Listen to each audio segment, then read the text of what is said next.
कृष्णा राधे राधे। कैसे हो आप सभी का भक्ति स्टेटस में स्वागत है। आज हम करेंगे कार्तिक महामत्य का 9वां अध्याय है, मार्गशीर्ष मास का 9वां अध्याय है। सूत जी बोले, तदंतर विस्मय से युक्त नारद मुनि ने मेधावी ऋषि की कन्या का अद्भुत वृतांत पूछा। नारद जी बोले, हे मुनि, उस तपोवन में मेधावी की कन्या ने बाद में क्या किया और किस मुनि श्रेष्ठ ने उसके साथ विवाह किया। श्री नारायण बोले, अपने पिता को स्मरण करते करते और बराबर शोक करते करते उस घर में कुछ काल उस कन्या का व्यतीत हुआ।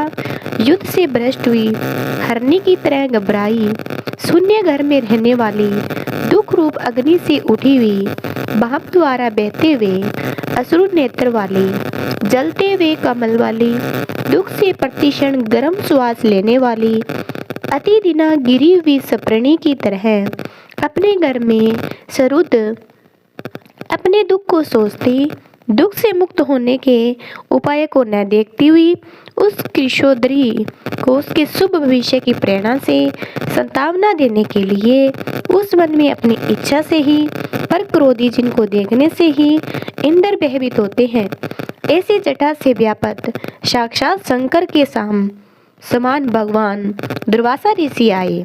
हे नारद, भगवान श्री कृष्ण ने राजा युधिष्ठिर से कहा कि हे राजन, वह दुर्वासा आए जिसको कि आपकी माता कुंती ने बालपन में प्रसन्न किया था।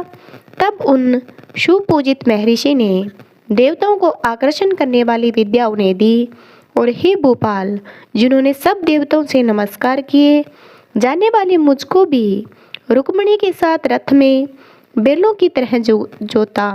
दुर्वासा को बिठाकर रथ खींचते हुए जब हम दोनों मार्ग चलने वाले, तब चलते चलते मार्ग में अति तीव्र प्यास से सूख गए और तालु और होस्ट उस रुक्मिणी के ऐसी जल चाहने वाली रुक्मिणी ने जब मुझे सूचित किया था, तब कंधे पर रथ की जोत को रखे हुए चलते चलते ही पांवों के अग्रभाग से पृथ्वी को दबाकर रुक्मिणी के प्रेम के वशीभूत मैंने भोगवती नाम की नदी को उत्पन्न किया। तब वही भोगवती ऊपर से बहने लगी। अनंतर उसी के जल से महाराज रुक्मिणी की प्यास को मैंने बुझाया। इस प्रकार रुक्मिणी की प्यास का बुझना देख उसी क्षण अग्नि की तरह दुर्वासा ऋषि क्रोध से जलने लगे और प्रलय की अग्नि के समान उठकर दुर्वासा ने मुझे श्राप दिया। बोले, बड़ा आश्चर्य है हे श्री कृष्ण, रुक्मिणी तुमको सदा अत्यंत प्रिय है। अंतः स्त्री के प्रेम से युक्त तुमने मेरी अवज्ञा कर अपना महत्म दिखलाते हुए इस प्रकार से उसे पानी पिलाया, अतः तुम दोनों का वियोग होगा। इस प्रकार उन्होंने श्राप दिया था। हे युधिष्ठिर, वही यह दुर्वासा मुनि है, साक्षात रुद्र के अंश से उत्पन्न हुए दूसरे काल रुद्र की तरह महर्षि अत्रि के उगर तपरूप कल्प वृक्ष के दिव्य फल, प्रतिवर्ताओं के सिर के रतन, अनसूया भगवती के गर्भ से उत्पन्न अत्यंत मेधायुक्त दुर्वासा नाम के ऋषि, अनेक तीर्थों के जल से भीगी हुई जटा से भूषित सिर वाले साक्षात तपोमूर्ति दुर्वासा ऋषि को आते देखकर कन्या ने शोक सागर से निकलकर दृढ़ से मुनि के चरणों में प्रार्थना की। प्रार्थना करने के बाद जैसे वाल्मीकि ऋषि को जानकी अपने आश्रम में लाई थी, वैसे ही यह दुर्वासा को अपने घर में लाकर अर्घ्य और विविध प्रकार के जंगली फलों और पुष्पों से स्वागत के लिए आज्ञा लेकर आदरपूर्वक पूजन कर, हे राजन, यह बाला बोली। कन्या बोली, हे महाभाग, हे अत्रि कुल के सूर्य, आपको प्रणाम है। हे साधु, मेरी अभाग्य के घर में आप अपना शुभागमन कैसे हुआ।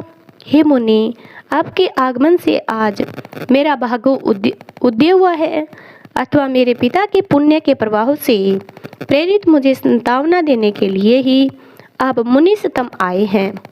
आप जैसे महात्माओं के पाँव की धूल जो है वह त्रित रूप है। धूल का स्पर्श करने वाली मैं अपना जन्म आज सफल कर सकी हूँ। आज मेरा व्रत भी सफल है। आज जिसे पुण्य आत्मा के जो मुझे दर्शन हुए, अतः आज मेरा उत्पन्न होने और मेरा पुण्य सफल हुआ है। ऐसा कहकर यह कन्या दुर्वासा के सामने चुपचाप खड़ी हो गई। तब भगवान शंकर के अंश से उत्पन्न दुर्वासा मुनि मंद हास्य युक्त बोले। दुर्वासा बोले, हे द्विज सुते, तू बड़ी अच्छी है। तूने अपने पिता के कुल को तार दिया। यह मेधावी ऋषि के तप का फल है, जो उन्हें तेरी ऐसी कन्या उत्पन्न हुई। तेरी धर्म में तत्परता जान कैलाश से मैं यहाँ आया हूँ।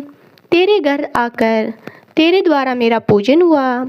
हे वराह, मैं शीघ्र ही बद्रिका आश्रम में मुनीश्वर सनातन नारायण देव के दर्शन के लिए जाऊंगा, जो प्राणियों के हित के लिए अत्यंत उग्र तप कर रहे हैं। कन्या बोली, हे ऋषि, आपके दर्शन से ही मेरा शोक समुद्र सूख गया। अब इसके बाद मेरा भविष्य उज्जवल है, क्योंकि आपने मुझे संतावना दी है।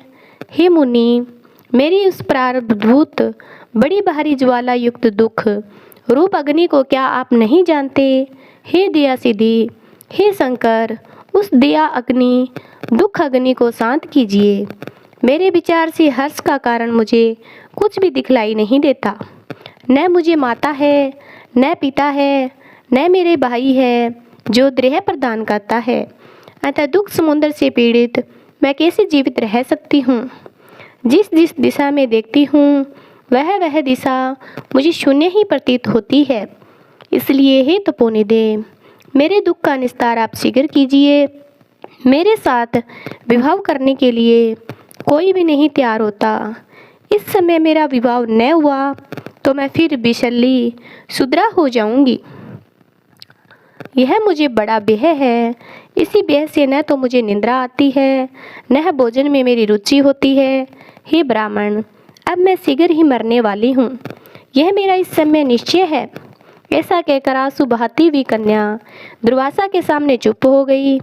तब दुर्वासा कन्या का दुख दूर करने का उपाय सोचने लगे। श्री नारायण बोले, इस प्रकार मुनि कन्या के वचन सुनकर, इसका अभिप्राय समझकर बड़े क्रोधी मुनिराज दुर्वासा ने उस कन्या का कुछ हित विचार पूर्ण कृपया कर से देखकर सारभूत उपाय बतलाया। राधे राधे। आगे का अध्याय सुनने के लिए मेरे चैनल को सब्सक्राइब जरूर करना। आपको अध्याय कैसा लग रहा है कमेंट करके ज़रूर बताना। जय माता दी।